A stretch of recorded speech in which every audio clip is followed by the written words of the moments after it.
فی قلوبہم مرض فزادہم اللہ مرضا ولہم عذاب علیم بما کانوا یکسبون۔ ان کے دلوں میں ایک روگ ہے، بیماری ہے، اور اس بیماری کو معین نہیں کیا گیا وہ کون سی بیماری ہے۔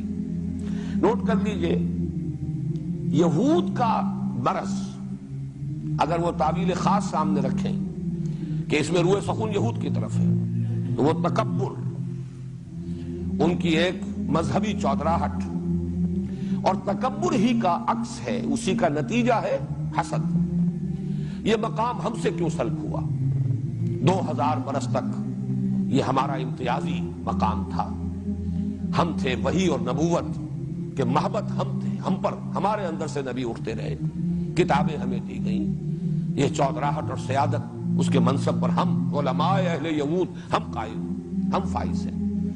آج یہ چیز ہم سے سلب کر کے دوسروں کو دے دی گئی۔ تو حسد، تو تکبر اور حسد در حقیقت ایک ہی تصویر کے دو رخ ہیں۔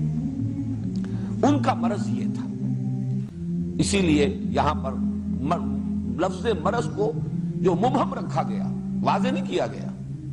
اور نفاق کا، منافقین کا اصل مرض کیا تھا؟ بزدلی، حب جان، حب مال، یا یوں کہیے حب دنیا۔ جان بھی عزیز ہے، مال بھی عزیز ہے، اسلام بھی عزیز ہے، لیکن یہ کہ اسلام کے لیے جان اور مال کی قربانی کھیلنا، یہ اس کے لیے تیار نہیں۔ ہو جائے کچھ، خود بخود ہو جائے، آپ سے آپ ہو جائے۔ مجھے لطیفے کے درجے میں بات یاد آ رہی ہے، ہمارے ایک ساتھی ہیں بزرگ، بہت ہی مزلہ سنج کراچی میں، وہ اس ایک بڑی تلخ حقیقت کو بہت ہی خوبصورت انداز میں بیان کیا کرتے ہیں۔ اللہ حق، رسول حق، قرآن حق، دین حق، لیکن پیٹ بر حق۔ یہ مسئلہ جب آتا ہے انسان کے سامنے، یہ سب حق ہے، لیکن مالی نقصان برداشت کرنا، جان کا نقصان برداشت کرنا، جبکہ وہ لوگ کہ جو خرچ بعد آباد کی شان کے ساتھ آتے ہیں۔ تو علامہ اقبال کا وہ شعر بہت مشہور ہے، تو بچا بچا کے نہ رکھ اسے، تیرا آئینہ ہے وہ آئینہ کہ شکستہ ہو تو عزیز تر ہے نگاہ آئینہ ساز۔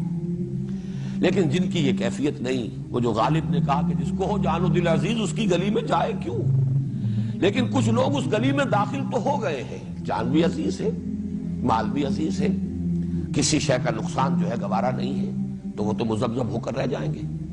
فی قلوبہم مرض، تکبر کا مرض یہ یہود کا، اور حب دنیا، حب دنیا، حب مال، دنیا کے تمام متعلقات اس میں آ جائیں گے۔ اولاد بھی پیاری ہے، اہل و عیال سے بھی محبت ہے، گھر بھی پیارا ہے۔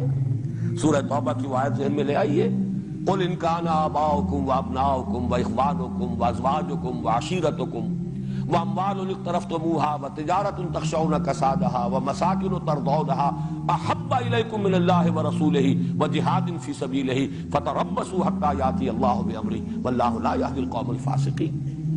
اے نبی ان سے کہہ دیجئے، اگر تمہیں اپنے باپ، اپنے بیٹے، اپنے بھائی، اپنی بیویاں، اپنے رشتہ دار، اعزاء و اقارب، اپنے وہ مال جو تم نے بڑی محنت سے کما کر جمع کیے ہیں، اپنی وہ تجارتیں جو بڑی محنت سے جمائی ہیں اور جن کے کساد کا اور مندے کا تمہیں خوف لاحق رہتا ہے، اپنی وہ حویلیاں، اپنی وہ جائیدادیں جو تمہیں بڑی محبوب ہیں، پسند ہیں، اگر یہ چیزیں محبوب تر ہیں اللہ سے اور اس کے رسول سے اور اللہ کی راہ میں جہاد کرنے سے، تو جاؤ دفع ہو جاؤ، انتظار کرو، گو اینڈ ویٹ، یہاں تک کہ اللہ اپنا فیصلہ سنا دے۔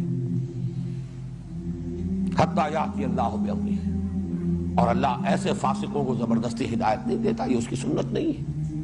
وہی قانون یہاں آ رہا ہے، فی قلوبہم مرض فزادہم اللہ مرضا، تو اللہ نے بڑھا دیا ان کا روگ۔ یہ بڑھانا کس اعتبار سے ہے؟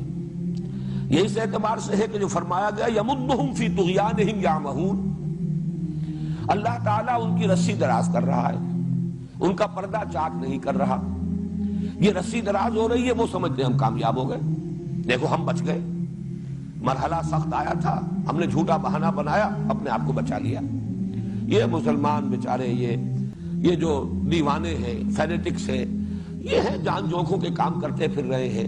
ہمیں چھوٹا سا جھوٹ ہی بولنا تھا نا، ایک چھوٹا سا بہانہ بنایا جا کر اور اپنے آپ کو ایگزمپٹ کرا لیا، رخصت لے کر معذرت کر کے آ گئے، تو وہ سمجھ رہے ہیں کہ کامیاب ہو رہے ہیں، در حالانکہ وہ اپنی عاقبت برباد کر رہے ہیں۔ فزادہم اللہ مرضا، یہ جیسے جیسے رسی ڈھیلی کی جا رہی ہے، ڈھیل دی جا رہی ہے، ان کا مرض بڑھ رہا ہے۔ یہی وہ قانون ہے جس کی آخری شکل وہ ہے جو کہ آ چکی ہے پہلے رکوع کے آخر میں، ختم اللہ علی قلوبہم۔ قانون ہدایت و ضلالت یہ ہے کہ اللہ تعالیٰ نے انسان کو چوائس دیا ہے، فری چوائس انسان کا ہے، نیکی اور بدی کی تمیز دے دی، خارج میں بھی داعیان حق بھی ہے اور داعیان شر بھی ہے، داعیان خیر بھی ہے، داعیان شر بھی ہے، انسان کے اندر کسوٹی بھی ہے، عقل کی بھی ہے، اور نیکی اور بدی کی تمیز فَأَلْهَمَهَا فُجُورَهَا وَتَقْوَاهَا کو بھی ودیت کر دی گئی۔ اب دیکھو جدھر جانا چاہتے ہو جاؤ، خیر کے راستے پر بڑھو گے اللہ تعالیٰ راستے کشادہ کرتے چلا جائے گا۔ شروع میں بڑی مشکل نظر آئے گی، جب آگے بڑھو گے معلوم ہوگا آسانی ہے، کوئی ایسی مشکل نہیں۔ بڑا کٹھن مرحلہ نظر آ رہا تھا لیکن یہ تو اتنا کٹھن ثابت نہیں ہوا، تیسیر ہے، یہ اللہ اس کو آسان بناتا چلا جاتا ہے۔ فَسَنُيَسِّرُهُ لِلْيُسْرَىٰ، غلط راستہ اختیار کرو گے اللہ وہ کھول دے گا، جاؤ بڑھو۔ آج تھوڑے درجے کی بے حیائی تھی، کل اس سے کہیں 10 گنا درجے کی بے حیائی کا ارتکاب کرو گے، اس کے بعد اس سے بھی 100 درجے بڑھ جاؤ گے، بے حیائی میں بڑھتے چلے جاؤ گے، یہاں تک کہ حس ختم ہو جائے گی۔ حق کی طرف اب مراجعت کا امکان نہیں رہے گا، جس کو انگریزی میں کہتے ہیں پوائنٹ آف نو ریٹرن، اب واپسی کا کوئی امکان نہیں۔ ایک حد ہوتی ہے جس میں آدمی واپس آ سکتا ہے، ایک انتہا اس حد سے گزرنے کے بعد وہ آتی ہے کہ پھر آدمی واپس آ ہی نہیں سکتا۔ یہ ہے جسے قرآن کہتا ہے ختم اللہ علی قلوبہم یا طبع اللہ علی قلوبہم، اللہ نے ان کے دلوں پر مہر لگا دی ہے۔ یہاں بھی فرمایا فی قلوبہم مرض، ان کے دل میں ایک روگ تھا، انہوں نے اسی کی پیروی کی، تکبر کی پیروی کی، یا حب دنیا انہیں لے کر بیٹھی رہی، انہیں آگے بڑھنے سے روکے رہی، لہذا اللہ تعالیٰ نے ان کے مرض کو بڑھا دیا۔ فزادہم اللہ مرضا، یہی سورہ صف میں آیا ہے فلما زاغوا ازاغ اللہ قلوبہم واللہ لا یہدی القوم الفاسقین۔ جب وہ ٹیڑھے ہو گئے اللہ نے ان کے دلوں کو بھی ٹیڑھا کر دیا۔ ٹیڑھ کی آخری انتہا وہی ہے ختم اللہ علی قلوبہم وطبع اللہ علی قلوبہم۔ تو یہاں فرمایا فی قلوبہم مرض، جیسا کہ میں نے عرض کیا یہ دونوں طرف اپلیکیبل ہے۔ علماء یہود کے دلوں میں اپنا پندار، تکبر، غرور، اور اس کی بنا پر مسلمانوں سے اور حضور سے حسد، اور دوسری طرف منافقین کا مرض حب دنیا، حب مال، حب اہل و عیال، حب جائیداد، یہ محبت ہے، دنیا اور اس کے متعلقات کی محبت ہے۔ ایمان مجھے کھینچے ہے تو روکے ہے مجھے کفر، کعبہ میرے آگے ہے کلیسا میرے پیچھے، مذبذبین بین ذالک لا الہ ہؤلاء ولا الہ ہؤلاء، چلنا چاہتے بھی ہیں چل نہیں پاتے، ہمت نہیں، ہمت جواب دے جاتی ہے، ورنہ بات اچھی لگتی